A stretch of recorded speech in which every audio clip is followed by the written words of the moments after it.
بسم اللہ الرحمن الرحیم۔ ایک ساتھی سے التماس ہے کہ وہ آخری باب کی تلاوت فرمائیں۔ بسم اللہ الرحمن الرحیم۔ الحمد للہ رب العالمین والعاقبۃ للمتقین والصلاة والسلام علی سید المرسلین۔ اما بعد، باب قول اللہ عز وجل ونضع الموازین القسط لیوم القیامہ وأن أعمال بني آدم وقولهم يوزن۔ وقال مجاهد رحمه الله القسطاس العدل بالرومية، ويقال القسط مصدر المقسط وهو العادل، وأما القاسط وهو الجائر۔ وبالسند المتصل منا إلى الإمام الهمام الحافظ الحجة أمير المؤمنين في الحديث أبي عبد الله محمد بن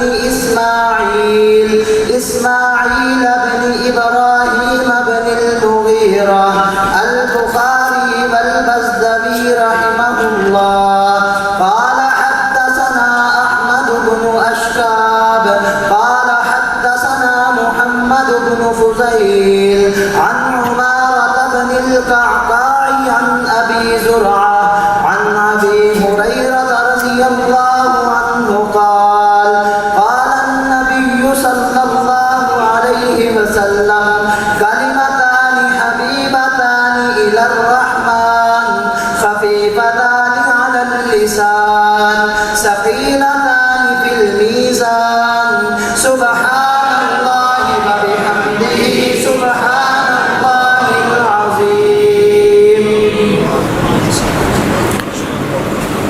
جزاک اللہ خیر۔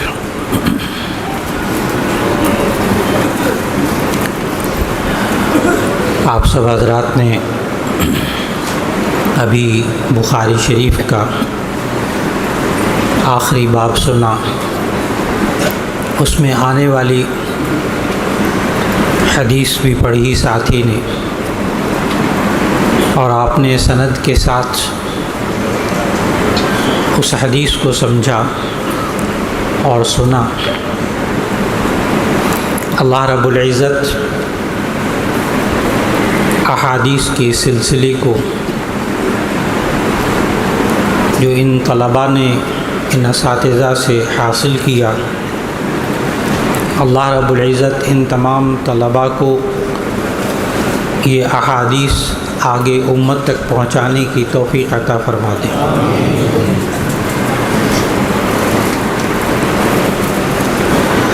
ہمارے اساتذہ، ہمارے مشائخ جب بھی کسی کو مسند حدیث پر فائز فرماتے ہیں اور اسے استاذ الحدیث بناتے ہیں، تو اس کے لیے بنیادی معیار یہ ہوتا ہے کہ اس استاد سے لے کر اور خاتم الانبیاء حضرت محمد رسول اللہ صلی اللہ علیہ وسلم تک ایک ایک راوی اس حدیث کو نقل کرنے والا اس پڑھانے والے استاد سے لے کر اور نبی صلی اللہ علیہ وسلم تک ایک ایک نام واضح طور پر موجود ہو اس کی سند میں، تو تب کہیں جا کر اس استاد کو مسند حدیث پر بیٹھنے کی اجازت ہوتی ہے، اور شرائط میں سے ایک یہ بنیادی شرط ہوتی ہے۔ جب استاد یوں پڑھاتا ہے حدیث کہ نبی کریم صلی اللہ علیہ وسلم نے فرمایا، تو پھر اس کے ذہن میں نبی صلی اللہ علیہ وسلم سے لے کر اس استاد تک ہر واسطہ، ہر بندہ درمیان میں اس کا نام اس کے ذہن میں موجود ہوتا ہے۔ اور اسے سند کہتے ہیں۔ چنانچہ آج کے درس کے آغاز میں جتنی بھی بنات طالبات بخاری شریف پڑھ کر فارغ ہوئیں اور جتنے طلباء اس وقت بخاری شریف کی احادیث مکمل کر رہے ہیں، دورہ حدیث مکمل کر رہے ہیں، ان سب کو اس ناچیز کے پاس جو احادیث کی 10 سندیں ہیں ان سب کی اجازت دیتا ہوں کہ یہ ان طلباء اور ہونے والے علماء کے پاس امانت ہے، یہ بھی ان 10 سندوں سے آگے حدیث بیان کر سکیں گے انشاءاللہ۔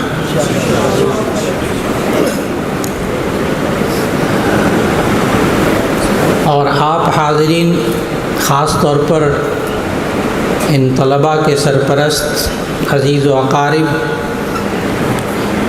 یہ اس بات کو سمجھنے کی کوشش کریں گے کہ ان طلباء کی نسبت اب کن بزرگوں سے ہو رہی ہے۔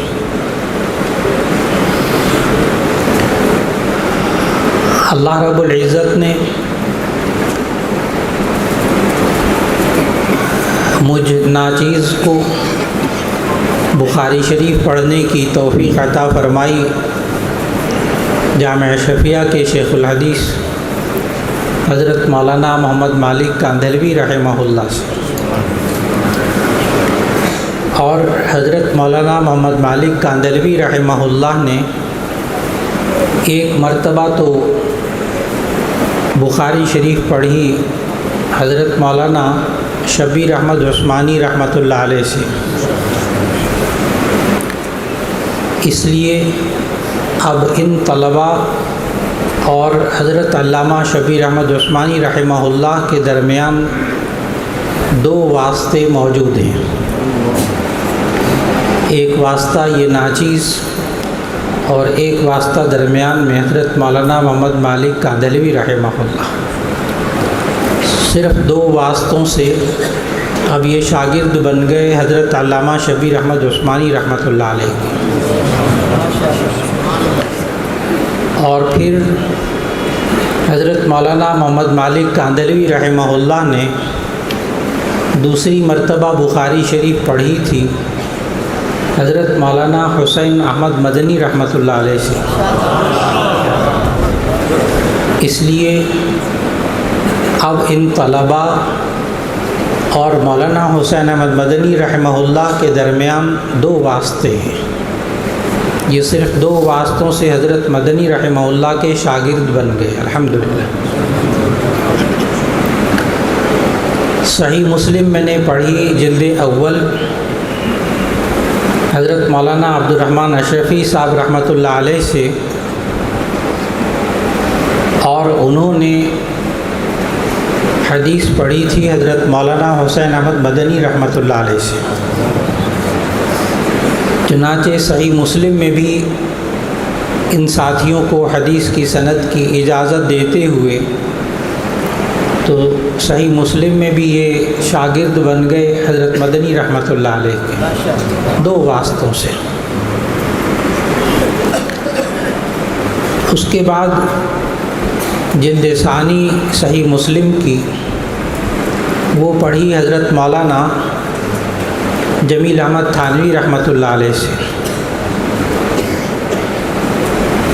حضرت مولانا مفتی جمیل احمد تھانوی رحمہ اللہ یہ براہ راست شاگرد تھے حضرت مولانا خلیل احمد سہارنپوری رحمہ اللہ کے، اس لیے اب یہ طلباء اور طالبات یہ حضرت سہارنپوری رحمہ اللہ کے 2 واسطوں سے شاگرد ہو گئے۔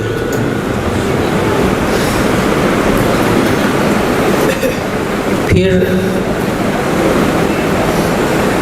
تحاوی شریف پڑھی تھی حضرت مولانا محمد عبید اللہ صاحب رحمۃ اللہ علیہ سے،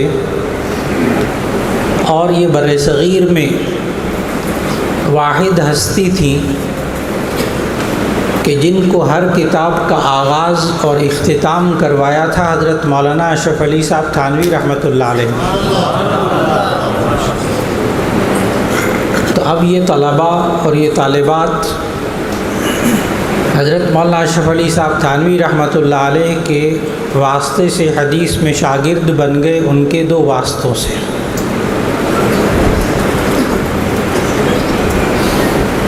پھر جامع ترمذی اللہ نے پڑھنے کی توفیق عطا فرمائی حضرت مولانا محمد موسیٰ روحانی بازی رحمۃ اللہ علیہ سے۔ تو یہ طلباء اور طالبات جامع ترمذی میں حضرت مولانا موسیٰ روحانی بازی رحمۃ اللہ علیہ کے شاگرد بن گئے، صرف ایک واسطے سے۔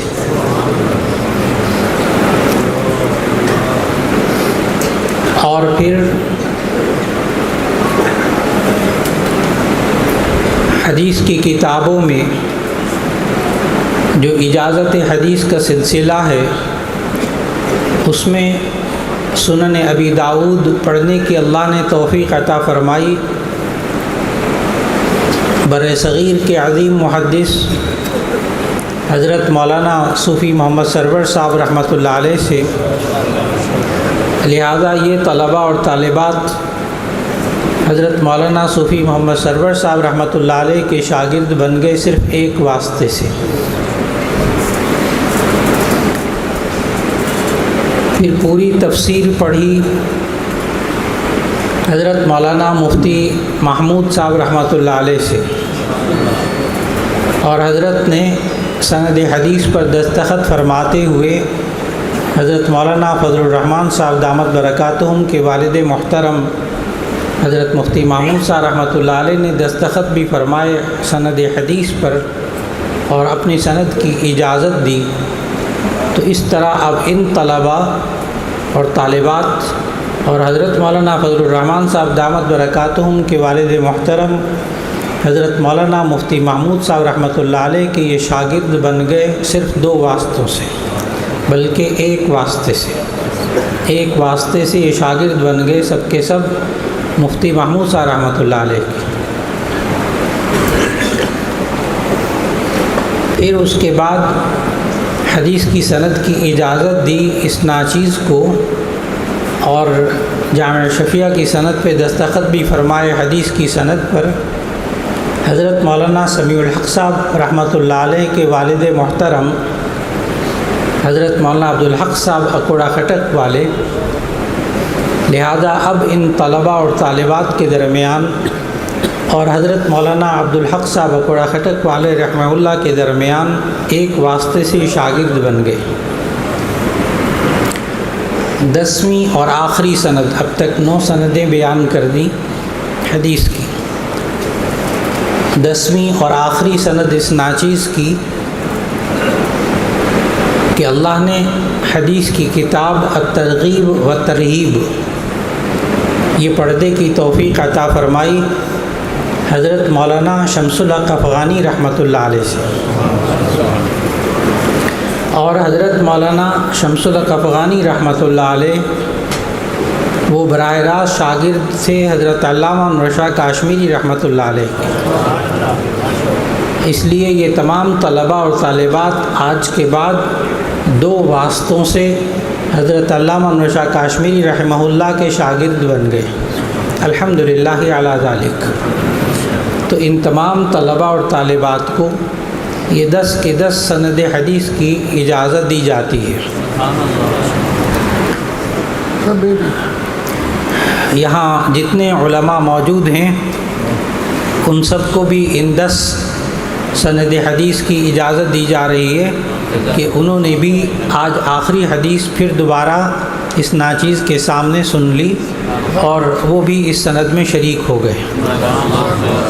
اللہ تعالیٰ ان تمام ہمارے مشائخ پر جن کا ابھی آپ نے تذکرہ سنا، اللہ ان پر کروڑوں رحمتیں نازل فرمائے، انہی کی محنتوں سے، انہی کی برکتوں سے آج ہم تک یہ قرآن و حدیث کے علوم پہنچے ہیں۔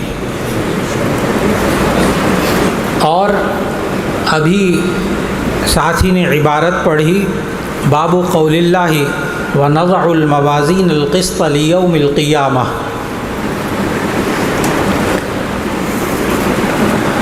بیان کا کچھ حصہ بلکہ اکثر حصہ ان طلباء کے لیے ہے کہ یہ آخری سبق پڑھ رہے ہیں بخاری شریف کا۔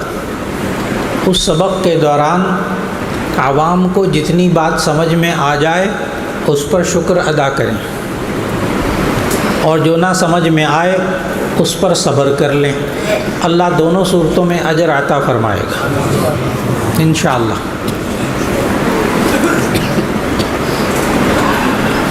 امام بخاری رحمہ اللہ کی یہ عادت مبارکہ ہے پوری بخاری شریف میں کہ وہ اکثر ابواب میں قرآن مجید کی آیت نقل کرتے ہیں۔ یہ جو عنوان ہوتا ہے اسے ترجمۃ الباب کہتے ہیں، اور اس ترجمۃ الباب کے اندر اکثر وہ آیت کو لاتے ہیں اور پھر اس سے متعلق، اس مضمون سے متعلق حدیث لے کر آتے ہیں۔ اور جس طرح امام بخاری رحمہ اللہ نے آغاز میں جو حدیث ذکر کی انما الاعمال بالنیات کی، کہ اعمال کا دار و مدار نیتوں پر ہوتا ہے، سب سے پہلے انسان کو اپنے عمل میں اپنی نیت کو درست کر لینا چاہیے، اور پھر ساری زندگی جب وہ اعمال کرتا ہے تو آخر میں بتایا کہ یہ جتنے بھی آپ عمل کرتے ہیں ان سب کو تولا جائے گا، ان سب کا وزن کیا جائے گا۔ اور باب یہ قائم کیا، باب قول اللہ وَنَضَعُ الْمَوَازِينَ الْقِسْطَ لِيَوْمِ الْقِيَامَةِ، کہ اللہ تعالیٰ نے فرمایا کہ ہم قیامت کے دن میزان یعنی ترازو، انصاف والے ترازو ہم قائم کریں گے جس سے انسان کے اعمال کو تولا جائے گا۔ یہاں وَنَضَعُ الْمَوَازِينَ الْقِسْطَ لِيَوْمِ الْقِيَامَةِ، یہاں میزان جمع کا صیغہ اللہ تعالیٰ نے ذکر کیا کہ ہم کئی ترازو قائم کریں گے۔ تو بعض محدثین نے تو یہاں تشریح کرتے ہوئے لکھا کہ ہر انسان کے لیے الگ الگ ترازو اللہ قائم کر دے، یہ اس کی قدرت سے بعید نہیں ہے، کہ جتنے انسان ہوں گے ہر ایک کے لیے الگ الگ ترازو ہوگا۔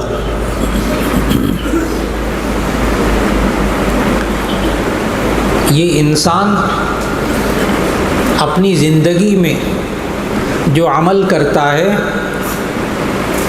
وہ اگر نیک عمل ہوگا تو اس کا وزن کیا جائے گا، تولا جائے گا اس کو۔ فمن ثقلت موازینہ، جس کے نامہ اعمال ترازو میں بھاری ہو جائیں گے تو وہ تو راضی ہونے والی زندگی جنت میں گزارے گا، اور جس کا پلہ ہلکا ہو جائے گا وَأَمَّا مَنْ خَفَّتْ مَوَازِينُهُ، جس کا میزان عمل میں پلہ ہلکا ہو جائے گا، نیک اعمال کم ہوں گے، گناہ زیادہ ہوں گے، وہ خسارے میں چلا جائے گا۔ لیکن ہمیں قرآن حکیم سے اور احادیث سے معلوم ہوتا ہے کہ دو قسم کے انسان ایسے ہیں کہ جن کا میزان عمل میں ان کے اعمال کو تولا جانا نہیں ہوگا، ان کے اعمال کو نہیں تولا جائے گا، ان کے ساتھ میزان کا کوئی تعلق نہیں ہوگا۔ ایک تو وہ کافر کہ جس کی زندگی میں کوئی نیک عمل ہوگا ہی نہیں، تو وہ بغیر ترازو میں تولے اس کے اعمال کو وہ سیدھا جہنم میں جائے گا۔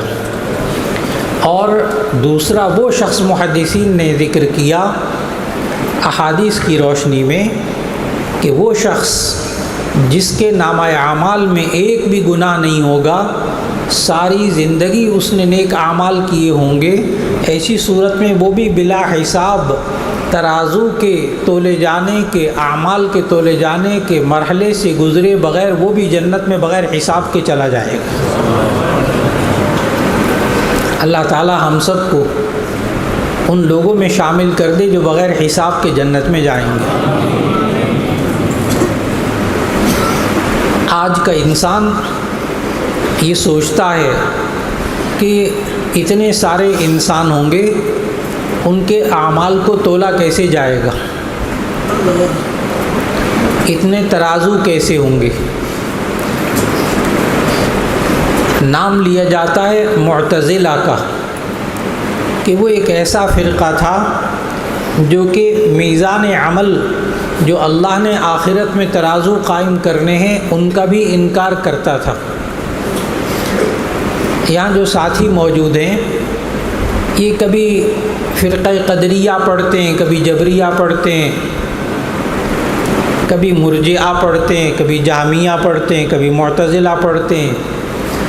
تو بعض ساتھی الجھتے ہیں کبھی کبھی کہ اب ان میں سے ایک فرقہ بھی موجود نہیں ہے اس نام کا، تو یہ مشائخ کیوں پڑھاتے ہیں، یہ نام کیوں لیتے ہیں، ان فرقوں کے بارے میں کیوں ذکر کیا جاتا ہے، خاص طور پر بخاری شریف پڑھاتے ہوئے۔ ان عزیز طلباء سے یہ گزارش ہے کہ غلطی یہاں ہوتی ہے کہ ہم صرف ان فرقوں کے ناموں کو ذہن میں رکھتے ہیں، ان کی تفصیلات کو ذہن میں نہیں رکھتے کہ ان کے عقائد ان کے کیا تھے۔ اگر آپ یہ جتنے فرقوں کے میں نے ابھی قدیم فرقوں کے نام ذکر کیے جو اساتذہ بخاری شریف کے اور دیگر احادیث کے سبق پڑھاتے ہوئے ذکر کرتے ہیں، ان کی تفصیلات اگر آپ جاننا چاہیں ان کے عقائد کی، تو حضرت مولانا محمد ادریس کاندلوی رحمہ اللہ شیخ الحدیث و تفسیر جامعہ شفیعہ، اللہ ان پر کروڑوں رحمت نازل فرمائے، انہوں نے ایک کتاب لکھی عقائد الاسلام۔ عقائد الاسلام ہر عالم کو وہ کتاب بار بار پڑھنی چاہیے، خاص طور پر حضرت نے تمام جتنے فرقے گزرے ہیں پرانے ان کے نام لے کر ان کے عقائد کی تفصیل بیان کی ہے۔ جب آپ عقائد کی تفصیل کو پڑھیں گے تو آپ کو حیرت ہوگی کہ آج نام بدل کر وہ سارے فرقے موجود ہیں، وہ ساری باطل سوچیں آج بھی موجود ہیں، نام بدل بدل کر۔ آج بھی میزان عمل کے منکرین معاشرے میں موجود ہیں، اس کا انکار کرنے والے آج بھی موجود ہیں، عذاب قبر کا انکار کرنے والے آج بھی موجود ہیں، عالم برزخ کا انکار کرنے والے آج بھی موجود ہیں، جنت اور جہنم کا انکار کرنے والے آج بھی موجود ہیں، نام بدل کر موجود ہیں۔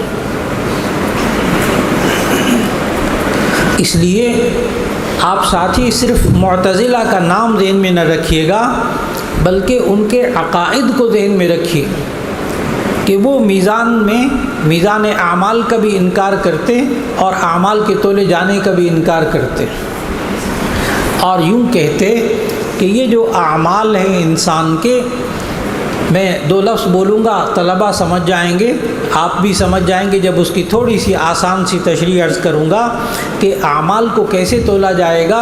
یہ اعمال، یہ نماز، یہ ذکر، یہ تسبیحات، یہ روزے، یہ کوئی جسم تو نہیں رکھتے، یہ تو وہ جوہر نہیں ہے، عرض ہے، یعنی ان کا جسم کوئی نہیں ہے، تو اس کو تولا کیسے جائے گا؟ آپ کہہ سکتے ہیں مجھے 1 کلو نمازیں دے دیں، مجھے 1 بوری بھر کر روزے میں نے رکھے، ظاہر ہے کہ ان کا جسم نہیں ہے، تو آپ ان کو تولیں گے کیسے؟ یہ آج ذہنوں میں اشکالات بھی ہیں، اور یہ انسان جب اس کے ذہن میں اس قسم کے اشکالات آنے لگیں کہ جن چیزوں کا جسم ہوتا ہے، یہ آٹا، یہ گندم، یہ چاول، یہ دالیں، اس کو تو انسان تول سکتا ہے، یہ جو انسان نیک اعمال کرتا ہے اس کا جسم نہیں ہوتا، یہ کیسے تولیں گے؟ لیکن یہ انسان تھرمامیٹر سے اپنے بخار کو چیک کرتا ہے کہ بخار کتنا ہے، حالانکہ بخار کا جسم نہیں ہوتا۔ یہ انسان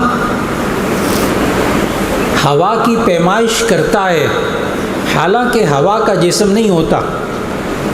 یہ نوجوان بھی کہتے ہیں یہ ٹائر میں 30 ہوا بھر دو، 29 بھر دو، 28 بھروانا ہوا، پمپ کے اوپر جا کر ہوا کی پیمائش کرتے ہیں، اس کو تولتے ہیں، حالانکہ ہوا کا بھی جسم نہیں ہوتا۔ اور تو اور یہ جتنے ماشاءاللہ اتنا بڑا مجمع بیٹھا ہے، اکثریت کے جیب میں موبائل موجود ہے،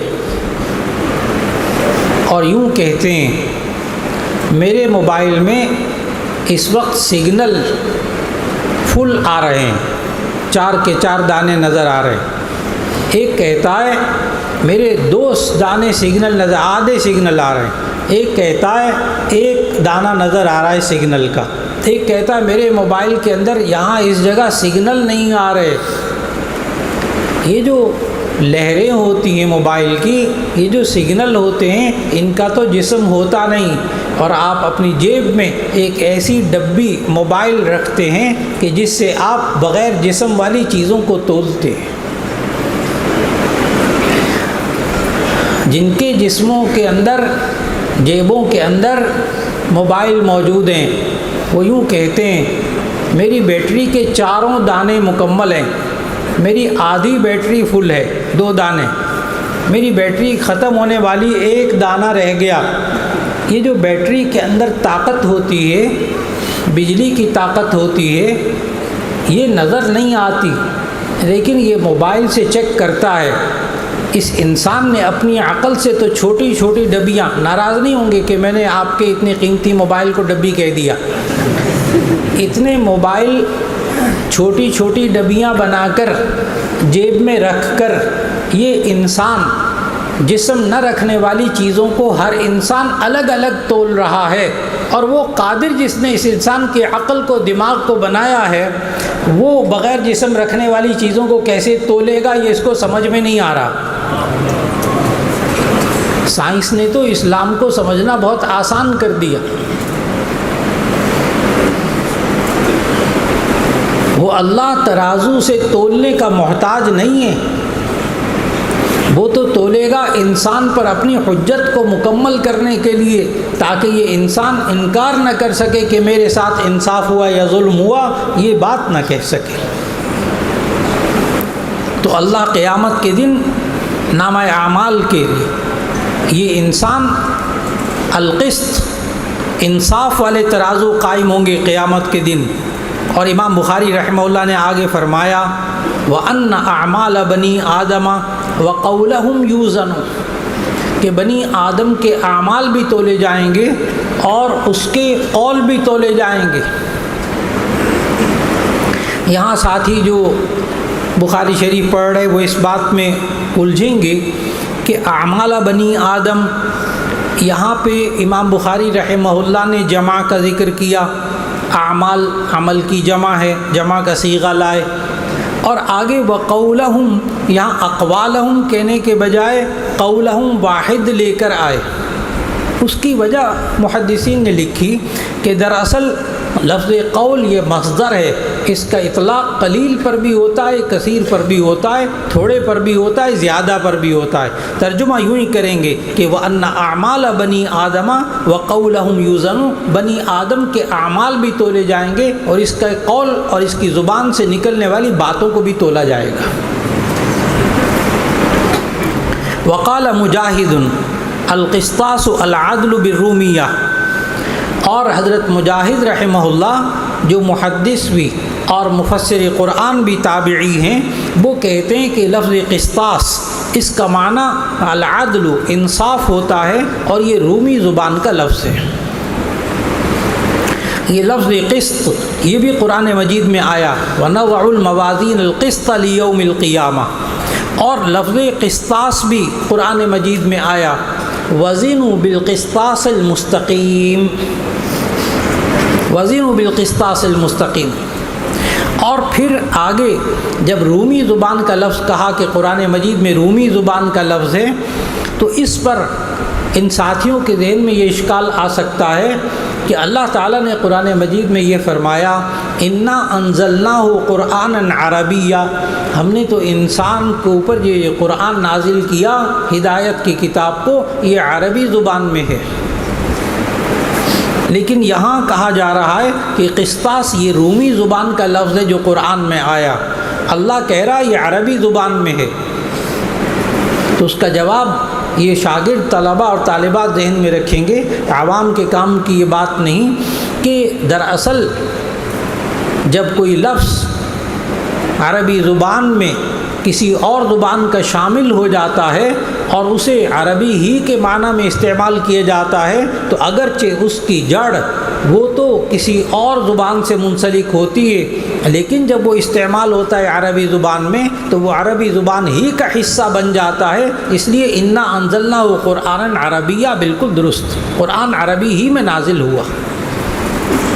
پھر آگے امام بخاری رحمہ اللہ فرماتے ہیں وَيُقَالُ الْقِسْطُ مَصْدَرُ الْمُقْسِطِ، جو یہاں ساتھی بیٹھے ہیں درجہ اولا علم الصرف علم النحو پڑھی انہوں نے، ابتدائی صرف کی کتابیں پڑھی، وہ بھی فوراً چونک جائیں گے اس بات پر کہ وَيُقَالُ الْقِسْطُ مَصْدَرُ الْمُقْسِطِ، کہ یہ امام بخاری رحمہ اللہ نے کیا کہہ دیا کہ قسط جو ہے یہ مقسط کا مصدر ہے، حالانکہ مقسط یہ باب افعال سے ہے، اقسط یقسط اقساطا فہو مقسط، تو اس کا مصدر جو ہے وہ تو اقساط ہے، وہ قسط اس کا مصدر نہیں ہے۔ یہاں پہنچ کر میں نے شروع میں عرض کر دیا تھا کچھ باتیں درس کی ایسی ہوں گی جن کا تعلق طلباء کے ساتھ ہوگا، آپ کو جتنی باتیں سمجھ میں آ جائیں اللہ تعالیٰ کا شکر ادا کیجیے گا، جو نہ سمجھ میں آئے اس پہ صبر کیجیے گا، اس لیے گھبرانا نہیں، ساتھی سمجھ رہے ہیں اس بات کو، اور جو طلباء بنیادی کتابیں صرف کی پڑھی ہوئی ہیں وہ فوراً اس بات پر الجھیں گے، ان کے ذہن میں اشکال آئے گا کہ قسط جو ہے وہ مقسط کا مصدر نہیں ہے، مصدر مقسط کا تو وہ تو اقساط آتا ہے۔ تو اس کا جواب یاد رکھ لیجئے گا کہ دراصل امام بخاری رحمہ اللہ یہاں ایک خاص بات کی طرف اشارہ کر رہے ہیں کہ یہ مقسط اس کا معنی ہے انصاف کرنے والا، ان اللہ یحب المقسطین، یہ بھی قرآن مجید میں آیا کہ بے شک اللہ تعالیٰ انصاف کرنے والوں کو پسند کرتا ہے۔ اور یہ مصدر المقسط جو کہا اس کا ایک جواب تو یہ ہے کہ یہ مصدر المصدر ہے، یعنی مقسط کا مصدر اقساط ہے، اور اقساط باب افعال یہ بنا ہے قسط سے۔ ایک تو یہ جواب ذہن میں رکھ لیجیے گا کہ یہ مصدر المصدر ہے، مصدر کا مصدر ہے۔ دوسرا جواب یہ ہے کہ امام بخاری رحمہ اللہ نے مقسط کا لفظ ذکر کر کے جو قرآن مجید میں آیا اس کا معنی بتایا کہ یہ مقسط اس کا مصدر وہ قسط ہے، قاف کی کسرہ کے ساتھ، اس لیے کہ آپ اگر یہ اچھی طرح بار بار سمجھ گئے کہ قسط کا معنی انصاف اور قسطاس کا معنی بھی انصاف اور مقسط کا معنی بھی انصاف کرنے والا، تو ایک جگہ جا کر سورۃ الجن میں آپ الجھیں گے، جو ساتھی ترجمہ بھی پڑھتے ہیں وہ بھی الجھیں گے۔ جب قسط کا معنی انہوں نے مصدر پڑھا کہ جناب اس کا معنی انصاف کرنے والا ہوتا ہے، مقسط کا معنی بھی انصاف کرنے والا ہوتا ہے، قسطاس کا معنی بھی انصاف کرنے والا ہوتا ہے۔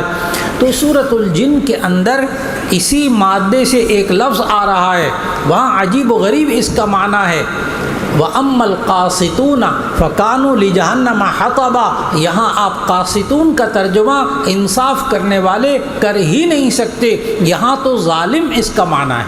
وَأَمَّا الْقَاسِطُونَ فَكَانُوا لِجَهَنَّمَ حَطَبًا، یہ جو قاسط ہیں، ظالم ہیں، یہ جہنم کا ایندھن کا بنیں گے، جہنم کا ایندھن جلیں گے وہاں۔ تو ایسی صورت میں اب یہاں آپ نے بات کو سمجھنا ہوگا۔ امام بخاری رحمہ اللہ نے بھی یہی سمجھایا، وَأَمَّا الْقَاسِطُ فَهُوَ الْجَائِرُ، وَأَمَّا الْقَاسِطُ فَهُوَ الْجَائِرُ، قاسط جو ہے وہ ظالم کو کہتے ہیں۔ دیکھیے گا قرآن مجید سمجھنے کے لیے قرآن اور حدیث کے علوم جو مددگار ہوتے ہیں ان کو سمجھنا بہت ضروری ہے، بہت ضروری۔ یہ اس لیے علم صرف، علم نحو، علم بلاغت، علم بیان، علم بدیع، علم اشتقاق، یہ جو عالم بنے ہیں ساتھی، یہ 8 سال کے اندر انہوں نے 22 علوم پڑھے ہیں، 22 سبجیکٹ پڑھے ہیں، تب کہیں جا کر وہ عالم بنے۔ اس لیے وہ اب اس بات کو سمجھیں گے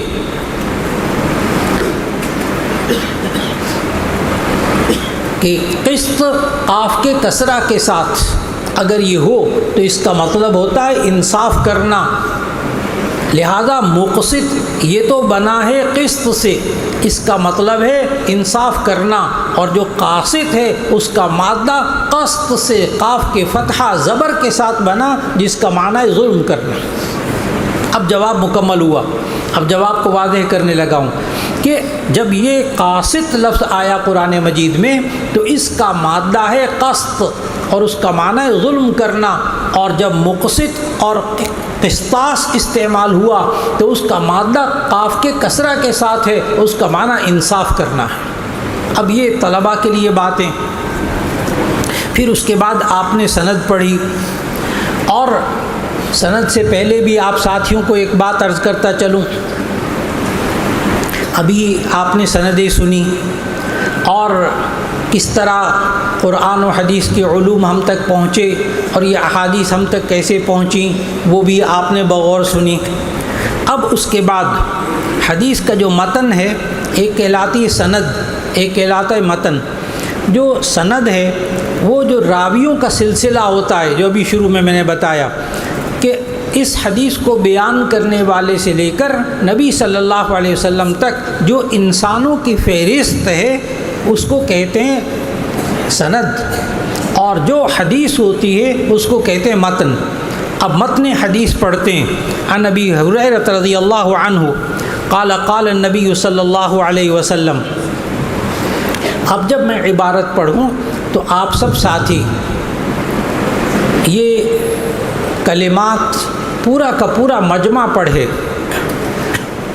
اس لیے کہ جب ان کا وزن کیا جائے گا قیامت کے دن تو ایسی صورت کے اندر اللہ تعالیٰ کی رحمت سے قوی امید ہے کہ آپ علماء اور طلباء ایک حدیث کو جانتے ہیں، حدیث بطاقہ، حدیث بطاقہ، کاغذ کے ایک ٹکڑے والی حدیث۔ اس کاغذ کے ایک ٹکڑے والی حدیث کی تشریح تھوڑی سی عرض کر دوں، بات واضح کر دوں، تاکہ پھر کوئی بندہ رہے نہ جو کہ ان کلمات کو منہ سے نہ نکالے۔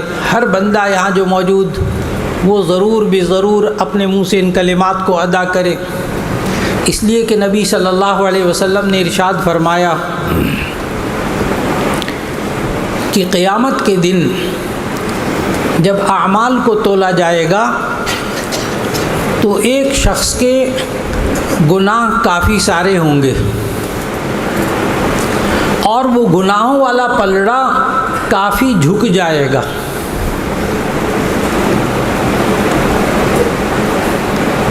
یہاں تک کہ ایک کاغذ کا ایک ٹکڑا آئے گا اور وہ ایک ترازو کے پلڑے میں جو اوپر کو جا رہا تھا ہلکا ہونے کی وجہ سے، اس کے اندر وہ ایک کاغذ کا ٹکڑا رکھا جائے گا، تو وہ ایک کاغذ کا ٹکڑا اتنا بھاری ہو جائے گا کہ اس کی ساری زندگی کے گناہوں والا پلڑا وہ ہلکا ہو جائے گا اور ایک کاغذ کا ٹکڑا بھاری ہو جائے گا۔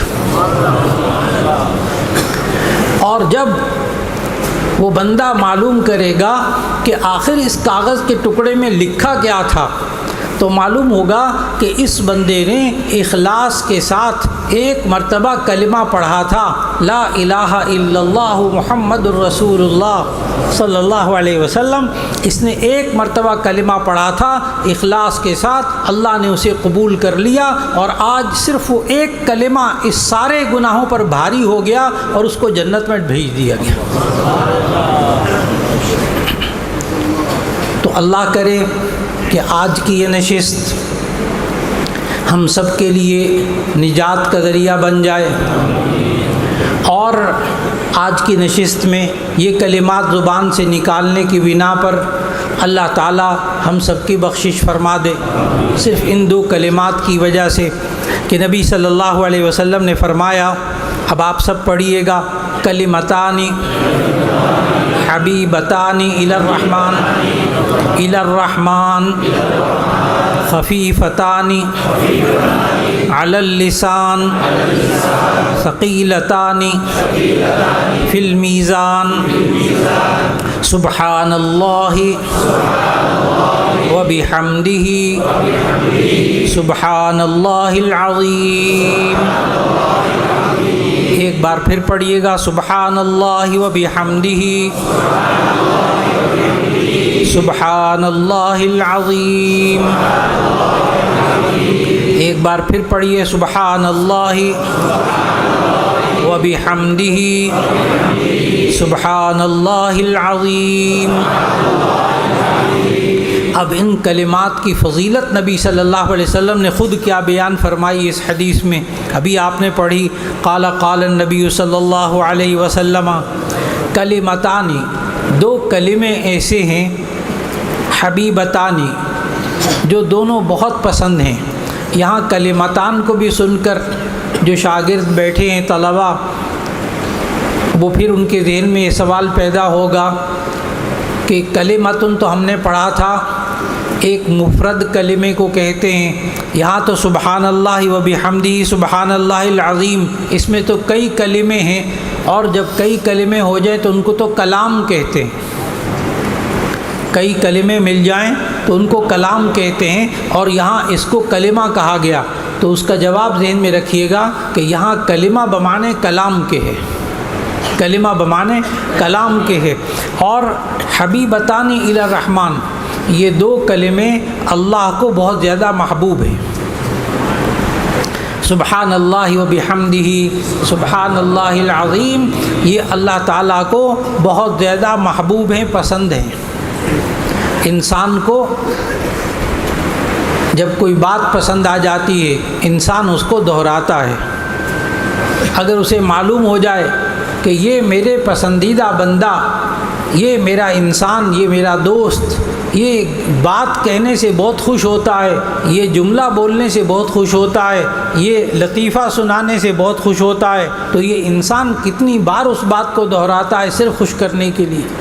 اور اگر انسان کو معلوم ہو جائے کہ میرا خالق، میرا رازق، وہ ان دو کلموں کو بہت پسند کرتا ہے، خوش ہو جاتا ہے، تو ایسی صورت کے اندر کلمتانی حبیبتانی الی الرحمن سمجھ میں آئے گا کہ رحمان کو یہ دو کلمے بہت پسند ہیں۔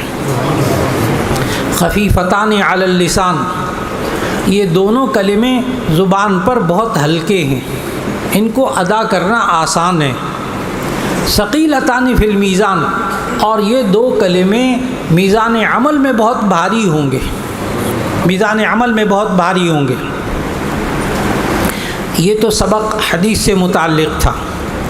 اب اس کے ساتھ ساتھ ان ساتھیوں سے گزارش کروں گا اور آپ سب سے بھی کہ اللہ رب العزت ہمیں توفیق عطا فرمائے کہ ہم ایسے اعمال کریں، ایسے نیک اعمال جو قیامت کے دن میزان عمل میں بھاری ہو جائیں اور اللہ تعالیٰ راضی ہو جائے۔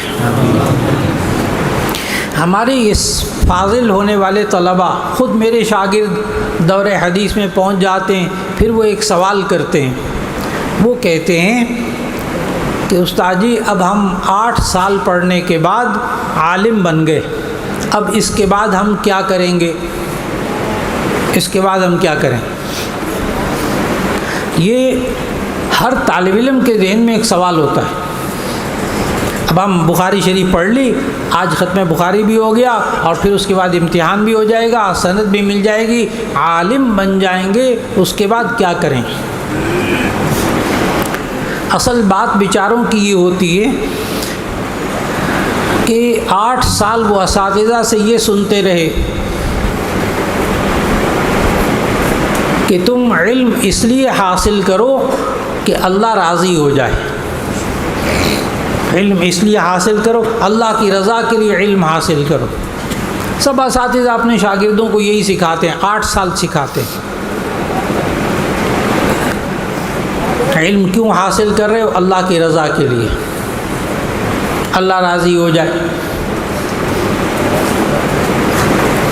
لیکن آپ کوئی آیت قرآن مجید میں ایسی نہیں دکھا سکتے، کوئی حدیث ذخیرہ حدیث میں ایسی نہیں دکھا سکتے جس میں یہ لکھا ہوا ہو کہ علم حاصل کرنے سے اللہ راضی ہوتا ہے۔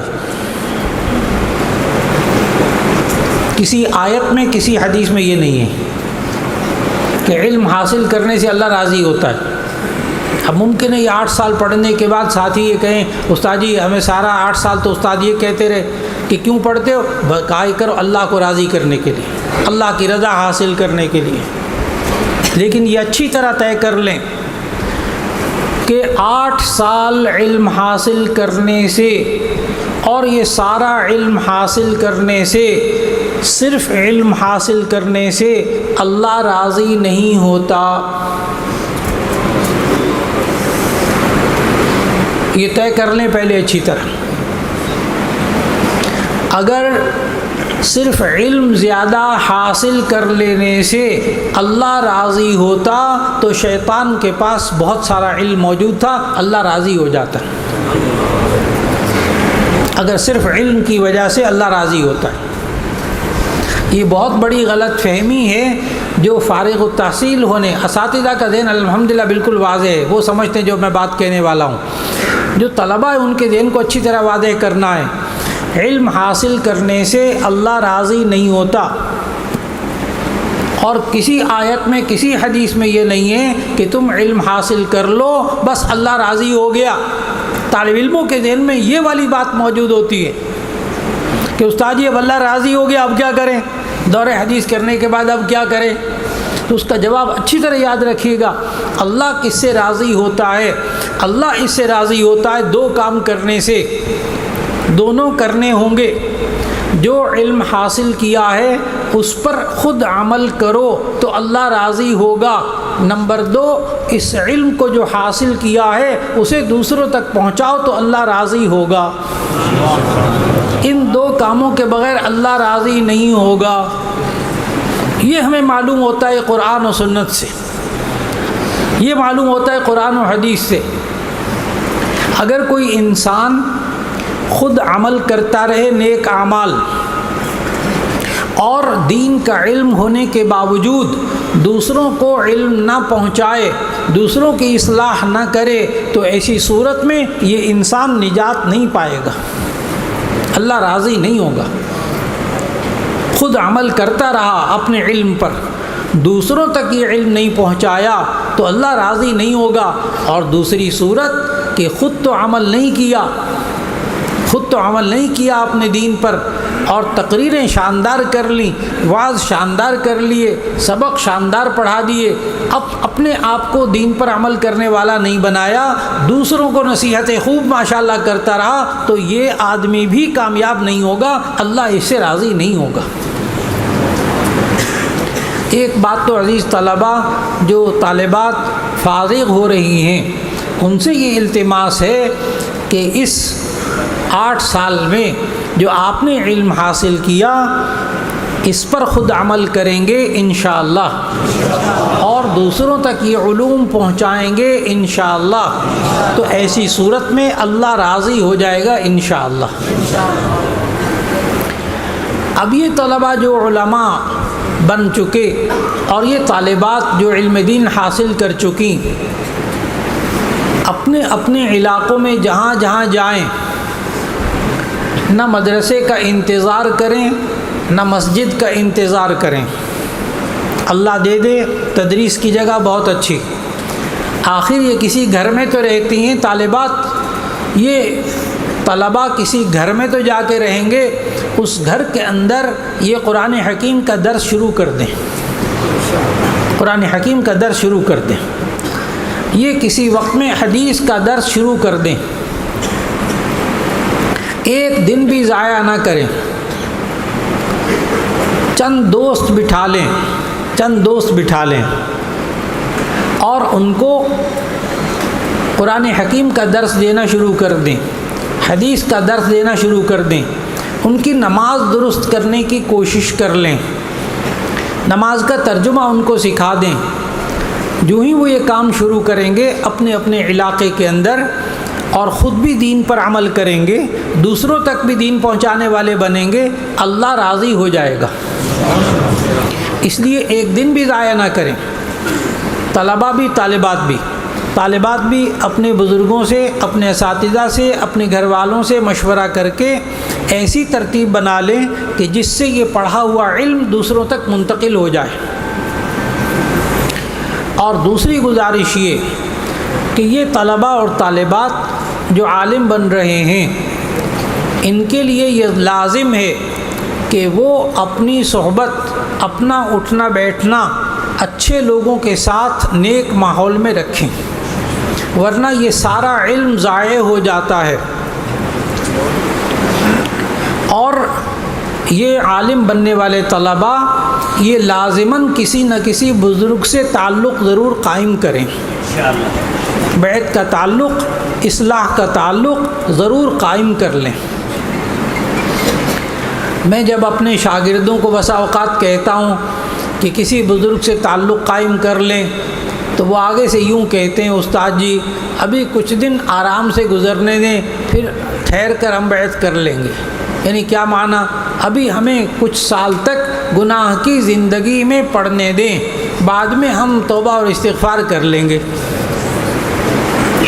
ایسا سوچنے کی غلطی بھی نہ کیجیے گا. ہمیں اگلے دن کا نہیں پتہ، اگلے لمحے کا نہیں پتہ، ہم کیسے یہ سوچیں گے کہ ہم زندگی کے کسی مرحلے میں آ کر کسی بزرگ سے تعلق بڑھاپے میں قائم کر لیں گے، یہ بڑھاپے تک پہنچے گا بھی یا نہیں اسے معلوم نہیں. اور دوسرا، اپنے آپ کو جب نیک اعمال کرنے والا بنائیں گے تو آپ خود نیک شمار ہوں گے، آپ کے ساتھ بیٹھنے والے، اٹھنے والے یہ بھی انشاءاللہ اس رنگ میں رنگے جائیں گے انشاءاللہ. نبی صلی اللہ علیہ وسلم نے مثال دے کر سمجھایا حدیث میں کہ اگر کوئی شخص عطار کے پاس عطر بیچنے والا، خوشبو بیچنے والا، اس کے پاس یہ انسان جائے، اس سے خوشبو نہ بھی خریدے تو اس کی ناک میں خوشبو ضرور آ جائے گی. اور اگر یہ بندہ کسی لوہار کی بھٹی کے پاس سے گزرے یا لوہار کے پاس جا کر بیٹھے اور کچھ نہیں تو اس بھٹی کی گرمی اور اس کا دھواں تو اس کی ناک میں ضرور آ جائے گا. اس لیے اس حدیث کی روشنی میں میں عرض کروں گا کہ آپ ساتھی اپنا اٹھنا بیٹھنا، اپنی سوسائٹی، اپنا ماحول اچھا رکھیے گا، نیک لوگوں کے ساتھ، اچھے لوگوں کے ساتھ اٹھنا بیٹھنا رکھیے گا، ورنہ برے دوست انسان کا تعارف بن جاتے ہیں. برے دوست انسان کا تعارف بن جاتے ہیں. یہ عالم تو بن گیا لیکن یہ اٹھتا بیٹھتا فلاں فلاں کے ساتھ ہے. اس کا مطلب یہ ہوا کہ لوگوں کے نزدیک یہ بھی اسی غلط لوگوں کے زمرے میں، ان کی جماعت میں شامل شمار ہوگا. اس لیے احتیاط کیجیے گا یہاں سے نکلنے کے بعد. اور ہمارے شیوخ ایک بات کہتے ہیں اور اس میں بڑی گہرائی ہے، اور وہ یہ ہے کہ جب عالم بن کر کوئی طالبہ یا کوئی طالب معاشرے میں اترتا ہے تو لوگوں نے اس پر کیمرے فٹ کیے ہوتے ہیں. لوگوں نے اس پر کیمرے فٹ کیے ہوتے ہیں، ذرا ایک ایک حرکت پر نظر ہوتی ہے اس معاشرے کے لوگوں کی۔ اس لیے عزیز طلبہ اور طالبات، اپنی آئندہ زندگی کو قرآن و سنت کے مطابق بنانے کی کوشش کیجیے اور گناہوں سے اپنے آپ کو بچانے کی کوشش کیجیے، اور اپنے خیالات کو پاکیزہ رکھنے کی کوشش کیجیے۔ اور خیالات کو پاکیزہ کرنا ہو تو اس کے لیے دو چیزوں پہ پہرے بٹھانے ہوں گے، ایک اپنی آنکھوں پر اور ایک اپنے کانوں پر۔ اپنی دیکھنے کی چیزوں کو پاکیزہ رکھنا ہوگا، اپنی سننے کی چیزوں کو پاکیزہ رکھنا ہوگا۔ اگر انسان اپنی دیکھنے کی چیزوں کو پاکیزہ نہ رکھے، سننے کی چیزوں کو پاکیزہ نہ رکھے، تو ایسی صورت میں اس انسان کے دماغ کے اندر جو ریکارڈنگ ہوگی، آڈیو ویڈیو ریکارڈنگ، دیکھیے اللہ نے یہ دو آنکھیں، یہ انسان کو دو کیمرے دیے ہیں، یہ دو آنکھیں دو کیمرے ہیں، ان سے جو دیکھتا ہے اندر دماغ میں ریکارڈ ہوتا ہے۔ اور یہ جو دو کان اللہ نے دیے انسان کو، یہ انسان کے دو مائک ہیں، یہاں سے آواز اندر جاتی ہے اور اندر جا کر آڈیو ریکارڈنگ ہوتی ہے، تو انسان آنکھوں سے دیکھتا ہے، ویڈیو ریکارڈنگ ہوتی ہے دماغ میں، اور انسان کانوں سے سنتا ہے، آڈیو ریکارڈنگ ہوتی ہے دماغ کے اندر۔ ہر ایک بندے کی جیب میں موبائل موجود ہے، ہر ایک بات کو سمجھ جائے گا کہ دیکھو آپ اپنے موبائل کے اندر گانے اور فلمیں ریکارڈ کرو، گانے اور فلمیں ریکارڈ کرو، اور ایک عقل مند آدمی مجمع میں سے کھڑا ہو جائے جو یہ کہے کہ میرا موبائل ایسا ہے کہ میں گانے اور فلمیں اس کے اندر ریکارڈ کرتا ہوں، اور جب اس کو ریپلے کرتا ہوں، اس کو چلاتا ہوں، تو اس میں سے قاری سدیس کی آواز سنائی دیتی ہے اور مکہ مدینہ نظر آتا ہے۔ ایک مجمع کھڑے میں، پورے مجمع میں سے ایک بندہ کھڑے ہو کر یہ بات کہہ دے، ہر ایک بچہ بھی سمجھتا ہے، یہ چھوٹے چھوٹے بچے بھی سمجھتے ہیں کہ ہم جو موبائل کے اندر ریکارڈ کریں گے وہی ہمیں سننے کو ملے گا، جو ہم ریکارڈ کریں گے وہی ہمیں دیکھنے کو ملے گا۔ آج ہم اپنے بچوں گھروں کو، اب جتنے سرپرست موجود ہیں، ماں باپ موجود ہیں، اور جو حضرات باتیں سن رہے ہیں، اچھی طرح باتوں کو سمجھ لیں۔ اگر آپ نے اپنے گھروں کے اندر آئندہ نسلوں کے لیے، اپنے گھروں کے اندر آئندہ نسلوں کے لیے حفاظت کا سامان کرنا ہے، تو ان بچوں کے اور اس نئی نسل کے آنکھوں کو اور ان کے کانوں کو پاکیزہ بنا لیں، ان کے ذہن پاکیزہ بن جائیں گے، ان کے جسم پاکیزہ بن جائیں گے۔ اور اگر ہم نے اپنے گھروں کے ماحول کو پاکیزہ نہ بنایا، ہم نے اپنے بچوں اور بچیوں کی نگاہوں کو، ان کی آنکھوں کو پاکیزہ، دیکھنے والی چیزوں کو، جو چیزیں دکھائی جاتی ہیں ان کو پاکیزہ نہ بنایا، سننے والی چیزوں کو پاکیزہ نہ بنایا، تو بھول جائیں اس بات کو کہ ان کے ذہن پاکیزہ ہوں گے۔ آج یہ ہمارے گھروں کا المیہ ہے، یہ ہمارے گھروں کی مصیبت ہے۔ اس لیے بچوں کو موبائل دینے سے پہلے کئی 100 بار سوچئے گا۔ ہم محبت میں آ کر، ناراض نہیں ہوں گے کوئی بھی، ہم محبت میں آ کر اپنے بچوں کے لیے تفریح کا سامان مہیا کرتے ہیں، لیکن یہ محبت اپنے بچوں کے ساتھ یہ ریچھ والی محبت ہوتی ہے،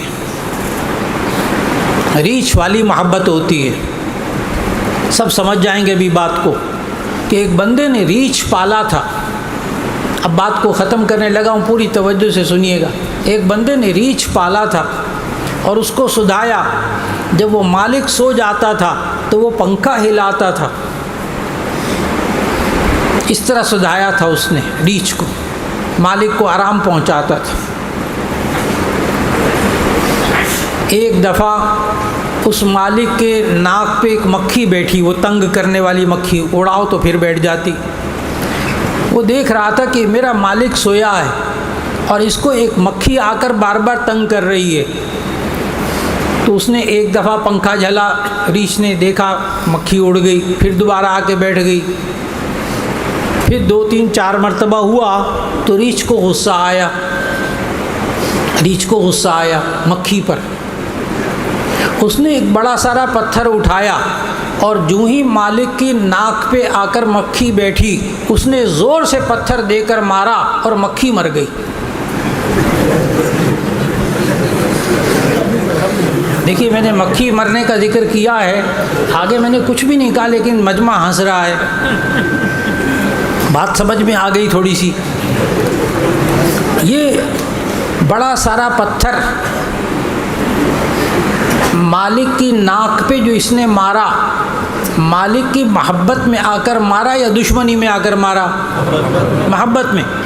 آج کی ماں اور آج کا باپ یہ اپنی اولاد کو جو گناہوں کی دلدل میں دیکھنے والی اور سننے والی چیزیں مہیا کرتے ہیں، یہ محبت میں آ کر کرتے ہیں۔ جس طرح اس ریچھ کو اندازہ نہیں تھا کہ میں پتھر ماروں گا یہ مر جائے گا میرا مالک، آج یہ بچے کا اخلاق مرتا ہے تو مر جائے، ایمان مرتا ہے تو مر جائے، اس کے اعمال تباہ ہوتے ہیں تو ہو جائیں، بچہ خوش ہو جائے ان باتوں کی وجہ سے، تفریح کے سامان کی وجہ سے۔ اس لیے شروع میں عرض کیا، ریچھ کی محبت، نادانی کی محبت اپنی اولاد کے ساتھ نہ کیجیے گا، اس کے اعمال تباہ ہو جائیں گے، اس کی ذہنی صلاحیتیں تباہ ہو جائیں گی، اس کے اخلاق تباہ ہو جائیں گے، اس کی جسمانی صحت تباہ ہو جائے گی، ان باتوں کی وجہ سے جو آج ہم نے اپنے گھروں کے اندر پاکیزہ ماحول کو ختم کر دیا۔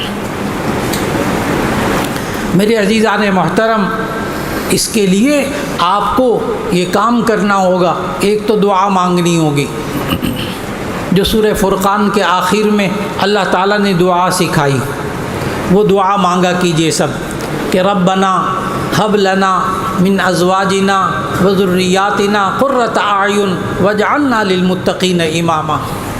اے اللہ، ہمیں اپنے گھر والوں سے، اپنی اولاد سے آنکھوں کی ٹھنڈک عطا فرما،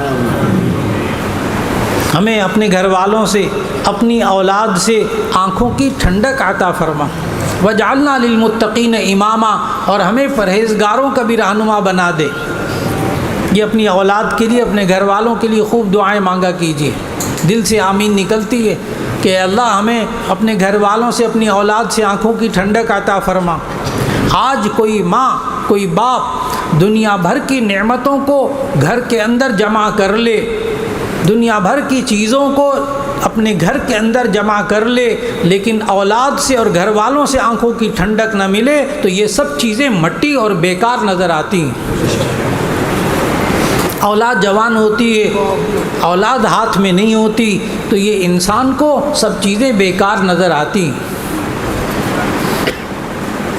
اور آخر میں ذہن میں رکھیے گا کہ اب گرمی کا موسم آنے والا ہے، آپ نے پنکھا چلایا ٹھنڈک حاصل کرنے کے لیے، ہوا حاصل کرنے کے لیے، آپ گھر میں کولر لگائیں گے ٹھنڈک حاصل کرنے کے لیے، بہت سے افراد اپنے گھروں میں ایئر کنڈیشن لگائیں گے ٹھنڈک حاصل کرنے کے لیے۔ ابھی دعا مانگی آپ نے کہ اللہ ہمیں اپنے گھر والوں سے اور اپنی اولاد سے آنکھوں کی ٹھنڈک عطا فرما۔ لیکن یہ انسان بڑا ہوشیار ہے، بڑا سمجھدار ہے، یہ اگر گھر کے اندر ایئر کنڈیشن لگائے، لے کر آئے ہزاروں روپے کا، اور اس میں سے ٹھنڈی ہوا نہ آئے تو یہ فوراً ٹیلی فون کرے گا اس دکاندار کو، اتنے 1000 روپے کا میں یہ ایئر کنڈیشن لے کر آیا اور اس میں سے ٹھنڈی ہوا نہیں آ رہی۔ وہ کہتا اچھا میں مستری بھیجتا ہوں۔ اس نے مستری کو بھیجا، اور جب مستری نے آ کر دیکھا تو سر پکڑ لیا اور کہا اللہ کے بندے، یہ اتنا ہزاروں روپے کا ایئر کنڈیشن لے کر آیا ہے، اس کی تار کو اس بجلی کے ساتھ تو لگا جس سے یہ ایئر کنڈیشن چلے، اس طاقت سے اس کا تعلق تو جوڑ کہ جس طاقت سے تعلق جوڑنے کے بعد اس میں سے ٹھنڈی ہوا آتی ہے۔ یہ انسان بڑا عقل مند ہے۔ اس طاقت سے تعلق جوڑتا ہے، اس مشین سے ٹھنڈی ہوا آتی ہے۔ یہ انسان اگر اپنے گھر والوں سے اور اپنی اولاد سے آنکھوں کی ٹھنڈک نہ پائے تو سب سے پہلے یہ چیک کر لیجئے کہ آپ نے اس ذات سے اپنی اولاد کا اور اپنے گھر والوں کا تعلق جوڑا ہے کہ جس ذات سے تعلق جڑنے کے بعد ان سے آنکھوں کی ٹھنڈک ملتی ہے۔ اور وہ تعلق دو چیزوں سے قائم ہوتا ہے، ایک نماز کے ساتھ اور ایک قرآن حکیم کی تلاوت کے ساتھ۔ اپنے گھروں کے اندر میرے عزیزان محترم جتنا مجمع موجود ہے، اپنے گھر کے ایک ایک فرد کو نمازی بنائیے، خود بھی نماز ادا کیجئے، اور پھر اس کے ساتھ ساتھ گھر کے اندر قرآن حکیم کی تلاوت کا اہتمام کیجئے۔ انشاءاللہ اللہ سے جب تعلق قائم ہوگا تو پھر انشاءاللہ ان بچوں سے اور گھر والوں سے، اولاد سے آنکھوں کی ٹھنڈک ملے گی۔ اسی مثال کو تھوڑا سا اور واضح کرتا چلا جاؤں، جب آپ گھر میں ایئر کنڈیشن لگاتے ہیں، اگر کوئی بچہ دروازہ کھول دے اور دروازہ کھلا چھوڑ دے جبکہ اے سی لگا ہو تو آپ کتنی زور سے ڈانٹتے ہیں، کتنی زور سے ڈانٹتے ہیں کہ تمہیں خیال نہیں ہے اس بات کا، اے سی چل رہا ہے، ایئر کنڈیشن چل رہا ہے، دروازہ بند کرو۔ کیوں؟ باہر سے تپش آ جاتی، گرم ہوا آ جاتی ہے۔ ہم جب کسی مشین سے ٹھنڈک حاصل کرنا چاہتے ہیں تو ہر اس دروازے کو اور کھڑکی کو بند کر دیتے ہیں جہاں سے گرم ہوا آتی ہے۔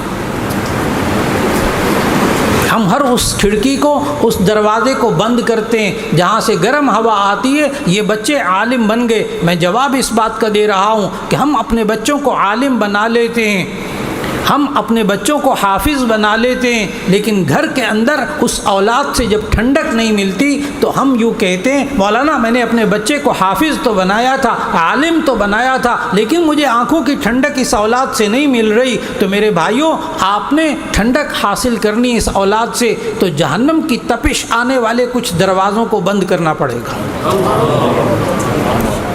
گھر کے اندر جہنم کی تپش آنے والے دروازوں کو بند کرنا پڑے گا۔ اسی کمرے میں باپ نماز پڑھتا ہے، اسی کمرے میں ماں نماز پڑھتی ہے، اسی کمرے میں بچہ قرآن کی تلاوت کرتا ہے۔ یہاں کتنے عقل مند آدمی ایسے بیٹھے ہیں جو ابھی گرمیوں کا موسم آئے اور پھر وہ ایئر کنڈیشن چلائیں ٹھنڈک حاصل کرنے کے لیے، اور ایئر کنڈیشن چلانے کے بعد اسی کمرے کے اندر ہیٹر بھی جلائیں۔ ایک بندہ کھڑا ہو جائے مجمع میں سے کہ میں تو ایسا ہی کرتا ہوں کہ ایئر کنڈیشن بھی چلاتا ہوں ٹھنڈک حاصل کرنے کے لیے، اور اس کے بعد میں اسی کمرے میں ہیٹر بھی چلاتا ہوں۔ اللہ کے بندو، اسی کمرے میں نماز پڑھتے ہو، اسی کمرے میں بیوی نماز پڑھتی ہے، اسی کمرے میں قرآن پڑھتے ہو، اسی کمرے کے اندر جہنم کے ہیٹر بھی جلاتے ہو، پھر کہتے ہو ٹھنڈک نہیں آتی، میں نے اپنے بچے کو عالم بنایا، حافظ بنایا، اس سے مولانا ٹھنڈک نہیں آ رہی۔ اللہ کے بندے وہ ہیٹر تو بند کرو، وہ جہنم کی تپش آتش کدے تو بند کرو۔ سمجھ گئے سارے؟